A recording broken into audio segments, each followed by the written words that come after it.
মাননীয় মুখ্যমন্ত্ৰীক পোৱাৰ ভাগতে আমি লগ ধৰিলোঁ। মই প্ৰমোদ বড়ো ডাঙৰীয়া আৰু আমাৰ কেশৱ মহন্ত ডাঙৰীয়াও আছিল আৰু নৱনিৰ্বাচিত সাংসদ দুয়োগৰাকী আছিল আৰু ৰাজ্যসভাৰ সাংসদ বৈশ্য ডাঙৰীয়া আৰু ৰণগুৰা নাৰ্জাৰী ডাঙৰীয়া আছিল। তো আমি নিৰ্বাচনৰ পিছত এনেকৈ মুখামুখি হোৱা নাই, দৌৰাদৌৰিকৈ গুৱাহাটী আহিলোঁ।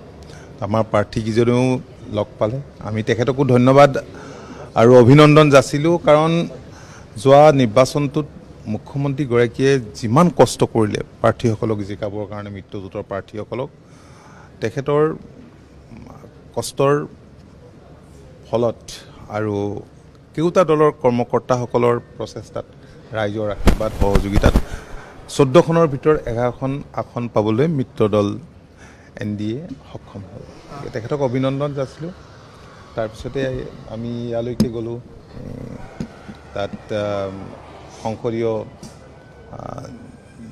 দলৰ সভাপতি হিচাপে তেখেতৰ নামটো প্ৰস্তাৱ কৰিলে ৰাজনাথ সিং ডাঙৰীয়াই। বাকী সকলোৱে সমৰ্থন জনাইছে, এজনৰ পাছত আনজন, আৰু মিত্ৰ দল যিবিলাক ঘটক দল আছে, সহযোগী দল, সকলোৰে সহযোগত, সকলোৰে সমৰ্থনত, তাতে MP সকল আছে নৱনিৰ্বাচিত, এইটো গৃহীত হ'ল। আৰু চৰকাৰ গঠনৰ দাবীৰে আমি ৰাষ্ট্ৰপতিক সাক্ষাৎ কৰিলোঁ। আমি দুয়োগৰাকী এতিয়া ৰাষ্ট্ৰপতি ভৱনৰ পৰাই আহিছোঁ।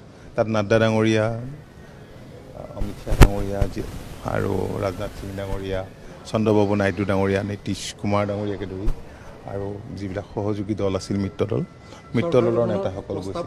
এই বিষয়বিলাক, এইটো হৈছে দেশৰ প্ৰধানমন্ত্ৰীৰ সম্পূৰ্ণ ডিছক্ৰিপশ্যন, মন্ত্ৰীসভাত কাক ৰাখিব নাৰাখিব। তথাপি ইয়াত যিহেতু NDAৰ চৰকাৰ হ'ব আৰু মোদী ডাঙৰীয়াই NDAৰ প্ৰধানমন্ত্ৰী হ'ব, NDA চৰকাৰখনৰ, স্বাভাৱিকতে সকলো দলৰ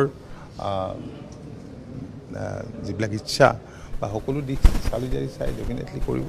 বাকী কিবা ক'বলগীয়া থাকিলে আমি ডেফিনেটলি আমি পাতিম। এতিয়া তেনেধৰণৰ কোনো কথা আমি কোৱা নাই বা আলোচনা হোৱা নাই। নাই কোনো ধৰণৰ এনে কথা আলোচনা হোৱা নাই, আমি অংশ লোৱা নাই তেনেকৈ। চৰকাৰখন গঠন হ'ব দিয়ক, তেওঁলোকেতো কথা কৈয়ে চলিব লাগিব। কাৰণ চৰকাৰ গঠন কৰিম বুলিয়ে ভাবিছিলে, কৈছিলেও তেনেধৰণেৰে সপোন দেখাইছিলে। গতিকে এতিয়াতো নহ'ল, এইবিলাক কথা আমাৰ ওপৰতে খেলিব লাগিব তেওঁলোকে, অন্য কি কৰিব।